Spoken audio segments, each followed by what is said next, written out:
Hari ini bertemu kembali dengan Ari Gunawan Murtomo.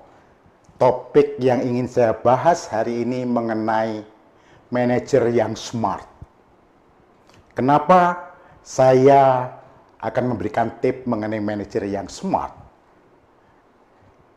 Ada sebuah pertanyaan yang dilontarkan oleh seorang CEO sahabat saya di dalam sebuah pertemuan. Dia mengatakan kepada saya, apakah boleh manajer terlihat bodoh?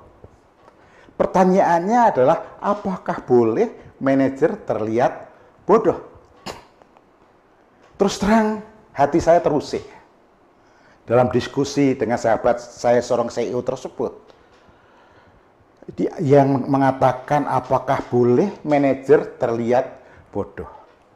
Kemudian, saya tanya balik, kenapa Anda membuat statement seperti itu, sahabatku? Jawabannya adalah manajer terlihat bodoh karena tidak mengimplementasikan core value perusahaan yang telah didiskusikan dan dikomitmenkan. Core perusahaan yang telah didiskusikan dan dikomitmenkan. Jadi itu jawaban yang dilontarkan oleh sahabat saya Shakespeare, bahwa kalau core value perusahaan yang sudah didiskusikan berhari-hari di dalam meeting khusus, dikomitmenkan, tidak dijalankan oleh manajer, maka dia mengatakan manajer itu bisa dikatakan bodoh. Nah, saya mendapat benang merah karena menurut sahabat saya, cara pandang dia sebagai seorang CEO, jika manajer tidak mengimplementasikan core value perusahaan dengan baik dan benar, maka di mata CEO tersebut terlihat bodoh manajer itu. Sayang sekali kalau manajer dikatakan bodoh. Nah, sebelum saya akan berikan tips bagaimana supaya kita bisa mengimplementasikan dengan baik core value perusahaan, saya akan memulai dengan definisi dulu. Apa itu core value? Core value adalah prinsip atau nilai utama menjadi fondasi serta acuan dalam suatu organisasi atau perusahaan. Namun, core value harus bisa merefleksikan visi dan misi suatu perusahaan. Contoh di gambar nanti Anda bisa lihat slide saya adalah masalah goal, masalah teamwork, masalah responsibility, masalah customer, masalah etik, masalah innovation, dan masalah trust. Ini akan menjadi core value perusahaan. Kemudian, core value ini adalah suatu hal yang harus dihargai, dijalankan, dijunjung tinggi, dan merupakan jiwa suatu perusahaan. Sahabat, kalau kita bicara core value, penting bagi manajer. Dan apa yang harus dilakukan untuk mengimplementasikan core value tersebut? Yang pertama adalah dimulai dengan rekrutmen yang lebih baik. Perekrutan atau rekrutmen yang lebih baik dengan standar rekrutmen kriteria yang telah disepakati manajemen. Yang kedua, mempertahankan tim Anda dengan standar yang lebih tinggi. Yang ketiga, bekerja sama secara lebih efektif menuju tujuan akhir. Saya bahas yang pertama tadi, perekrutan yang lebih baik dengan standar rekrutmen kriteria yang telah disepakati manajemen. Oleh sebab itu, perusahaan itu harus membuat core value kriteria untuk tim. Langkah pertama. Supaya itu bisa dijalankan dengan baik. Yang kedua, mempertahankan tim Anda dengan standar yang lebih tinggi. Harus ada program people development program. Membuat anak buah tidak bisa menjadi bisa dan menjadi luar biasa. Yang ketiga, bekerja sama secara lebih efektif menuju tujuan akhir Anda. Anda sebagai manajer harus memakai yang dinamakan New Style Manager. Ini langkah-langkah yang harus Anda lakukan. Nah, bagaimana secara detailnya? Tadi yang pertama, perekrutan yang lebih baik.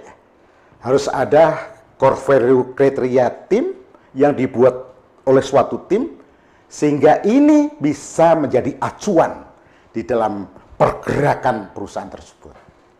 Di dalam membuat core value kriteria itu, yang nantinya core value disepakati, langkah pertama yang harus dilakukan adalah tentukan dulu siapa yang harus terlibat di dalam membuat core value kriteria.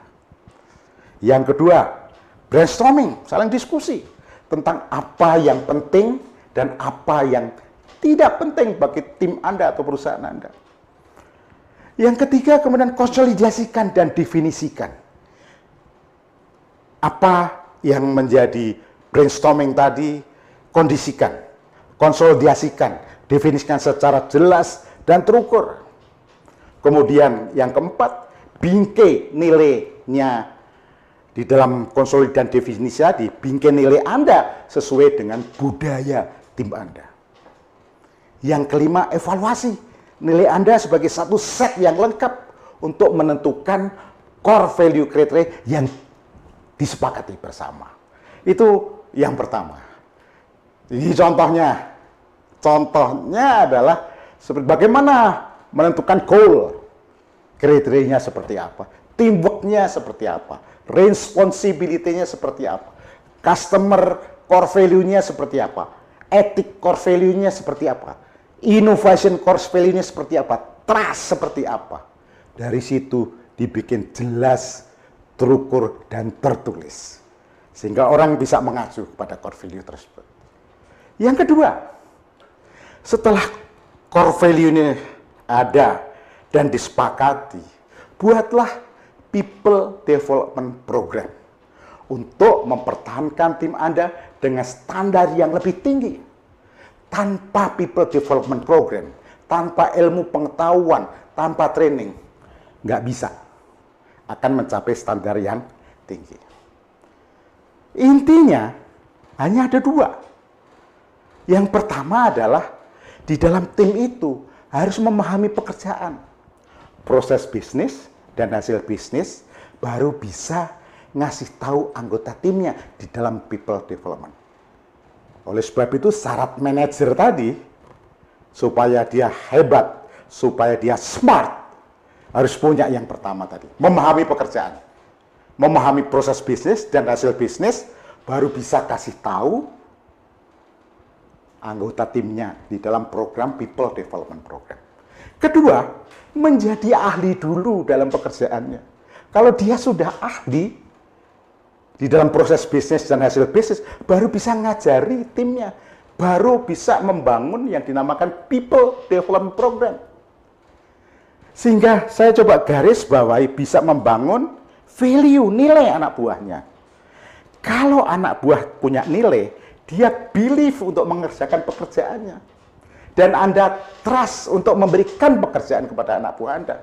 Apa yang terjadi kalau terjadi belief dan trust antara Anda dengan anak buah Anda?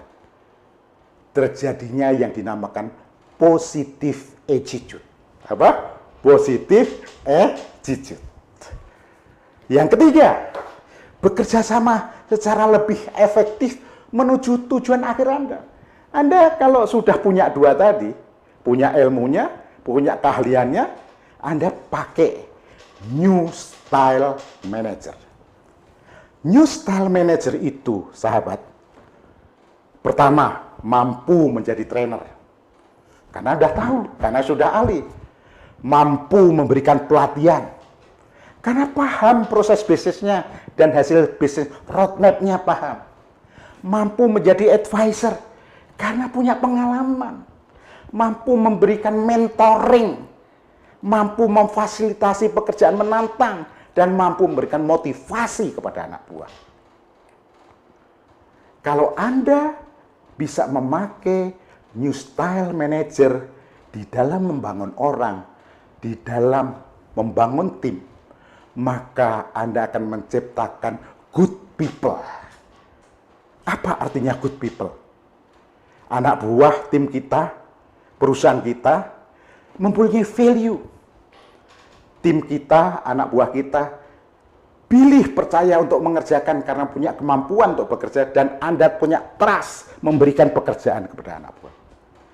Dan selanjutnya menjadi positive attitude. Kalau sudah positive attitude, akan timbul be kreatif, be enthusiasm, be kolaboratif, be energik. Hasilnya adalah perusahaan itu revenue-nya naik dan untungnya, profitnya naik. Saya kira 3 itu yang pagi ini saya sampaikan sebagai tip agar Anda bisa menjadi manajer yang smart. Sekian, coba praktekkan, sampai ketemu di tip berikutnya.